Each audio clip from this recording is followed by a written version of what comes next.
May lumabas na screen na may impormasyon tungkol sa pangunahing senaryo kung saan nakasulat na ang patunay ng kahalagahan ay naipasa na, Win Station Tren numero 3,434 na bagon 387, 5 nakaligtas. Lumitaw sa harapan namin ang Doka Ebe, inilagay niya ang kanyang kamay sa kanyang bibig at sinabing hindi ito kapanipaniwala.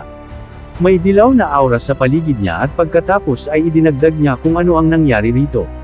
May mga bundok ng bangkay ng tao sa ilalim niya at nagtanong siya habang sinusuri niya ang ibang bagon. Si Dokya ay nakatayo sa isang lawa ng dugo, nagulat at natatakot.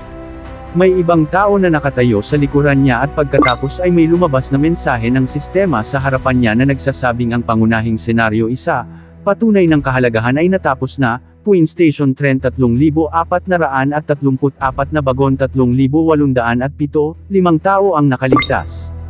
Isang lalaki ang lumitaw sa harapan namin na nakayuko, ito si Lee Hyen-son, pagkatapos ang babae na may maruming damit ay si Yu Sang-si, pagkatapos lumitaw ang batang si Lee Jul-young at pagkatapos ay isang lalaking nakasimangot na nakasuot ng suit, iyon si Han. May patay na lalaking nababalutan ng dugo sa sahig, iyon si Kim En-wo. Lumapit si Dokya sa kanya, may kutsilyo at malaking lawa ng dugo sa tabi niya. Ang pangunahing tauhan na nakayuko ay maingat na nakatingin sa harapan, pagkatapos ay may kutsilyong nahulog sa sahig at may sumigaw na iligtas siya. Ang natatakot na si Nam habang nakakuyong ang kamao ay sumigaw na nagmamakaawa siyang iligtas siya kung saan tinanong ni Dokya kung bakit niya kailangan iyon at sumagot si En na dahil ang buhay ng tao ay walang katumbas, hindi ba halata? Tumangala si Nam na may takot at sumagot si Dokya na iyon ay tuntunin ng lumang mundo. Siya mismo ang nagsabi noon, ang bagong mundo ay nangangailangan ng bagong mga patakaran. Hinawakan ng lalaki na nakaberdeng suit ang damit ni Dokya at sumigaw na ayaw niyang mamatay. Tahimik na pinanood ni Dokya habang ang ulo ni Nam ay napunit sa pira-piraso. Kalmadong nakatingin sa harapan si Dokya at naisip na tama siya, pareho sila, katulad niya. Pagkatapos ay humarap siya sa salamin at nakita na may dugo sa kanya. Naisip niya na may pagkakataon siyang iligtas ang lahat ng taong ito, magsisinungaling siya kung sasabihin niyang wala siyang naramdamang pagkakasala ngunit interesado siya. Pinunasan ni Dokya ang kanyang mga kamay. Naisip niya kung paano siya nanatiling napakakalmado na para bang nagbabasa lang siya ng nobela. May lumabas na mensahe ng sistema sa harapan niya na nakapatay siya ng 125 na nilalang. Ang tala ng pagpatay ay isang tipaklong at 124 na itlog ng tipaklong. Tiningnan ni Dokya ang kanyang kamay nang may gulat at walang nakitang dugo. Pagkatapos ay humarap siya sa salamin at napagtanto na nasa salamin pala iyon. May lumabas na mensahe ng sistema na ang bilang ng barya na natanggap niya ay kalahati lamang dahil sa pagpatay sa mga biktimang hindi lumalaban. Nakatanggap siya ng 6,200 na barya. Ang bilang ng barya na ginamit sa pagtaas ng stats ay automatikong ibinawas, nakatanggap siya ng 3,500 na barya. Biglang lumingon si Dokya, naramdaman niyang huminto ang tren at may lumabas na mensahe ng sistema na dahil sa maramihang pagpatay ay natanggap niya ang Serial Killer Achievement. Nakatanggap siya ng 300 na barya para sa normal na pagkumpleto ng senaryo, 100 na barya ang ibinawas para sa paggamit ng channel. Nagsimulang ibigay ang karagdagang gantimpala. Ang lahat ng natitirang nakaligtas ay tumingin sa paligid na may takot, may sumigaw na tila gumagalaw na ito at sa wakas ay makakauwi na siya. Habang lumilingon si Dokya ay naisip niyang isang mundo ang nawasak at isang bago ang nalikha mula sa mga guho nito. Pagtingin niya sa bintana ay nakita niya ang malalaking ahas sa kalsada na sumisira sa lungsod at inaatake sila ng militar. Si S at si Han ay tumingin sa bintana nang may takot na hindi makapagsalita. Tinakpan ni Ian ang kanyang bibig at sinabing nabigla siya. Si Dokya habang nakatingin sa dugo sa kanyang paanan ay naisip na siya lamang ang mambabasa. Tumingin siya nang may banta sa harapan at pagkatapos ay naisip na alam niya kung anong katapusan ang naghihintay sa mundong ito. Dinala kami sa isang tulay, may napakalaking trapiko roon at walang makausad. Isang napakalaking ahas ang lumitaw at nakasabit sa ibabaw ng tulay. Tinakpan ni Kon ang kanyang mukha sa takot at sumigaw kung bakit sila huminto ulit at papalapit na ang ahas. Pagkalipas ng ilang segundo ay walang nangyari at iminulat ni Han ang kanyang mga mata. Nakita ni Hee at ni Son ang ahas na dumaan. Naisip ni Dokya kung ang malaahas na halimaw na ito ay isang Aizaur na karaniwang tinatawag na si Serpent at takot na nakatingin sa harapan sa salamin ay nagtanong kung ano pa ito. Si Dokya na nakatayo sa likuran ay naisip na sa bandang huli sa methods of survival ito ay mauuri bilang ikapitong antas na halimaw. Sa methods of survival ang mga script ang inuuna kaya hanggat protektado sila ng script ay hindi sila aatakihin. Yumuko si Dokya at inisip kung ano ang mangyayari sa ngayon. Tumangala siya at nakita si B at pagkatapos ay naisip na 1-3-21, kabuuang 21 kaya hindi nakapagtataka na masaya siya. Inisip ni Dokya ang imahe ng isang napakalaking kalawakan at nagtaka kung ang mga bituin sa itaas niya ay kumakatawan sa bilang ng mga konstelasyon na konektado sa channel. Ang mga konstelasyon ang pinaka-misteryosong nilalang sa mundo ng survival methods.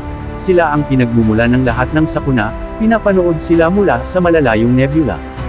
Kalmadong nakatingin si Dokya sa harapan at muling naisip na mas tama sabihing minamanmanen sila gamit ang mga channel na kontrolado nila, ngunit kakaiba ito para sa isang baguhan.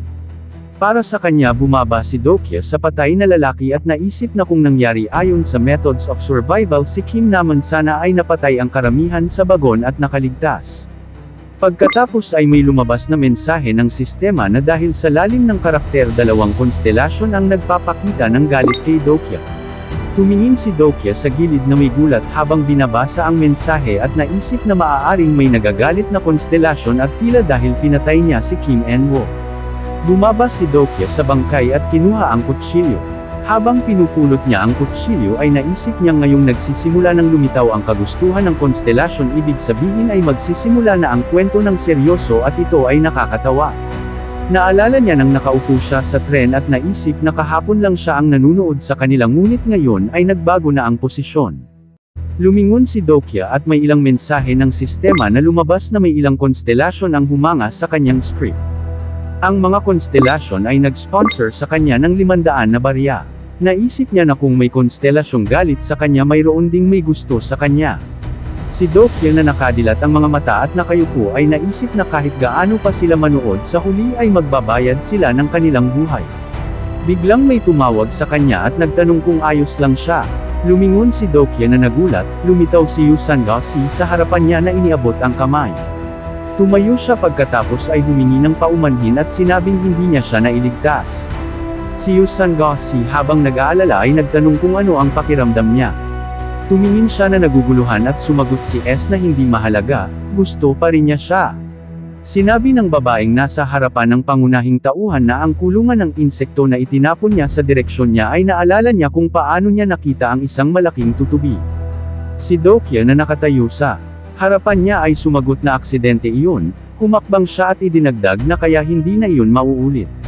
Yumuko si Yusan Gasi at naisip ni Dokya na marahil hindi niya alam ang lahat ngunit sapat ang talino niya upang mabuhay sa kaguluhang ito at malamang ay naintindihan niya ang ibig sabihin niya.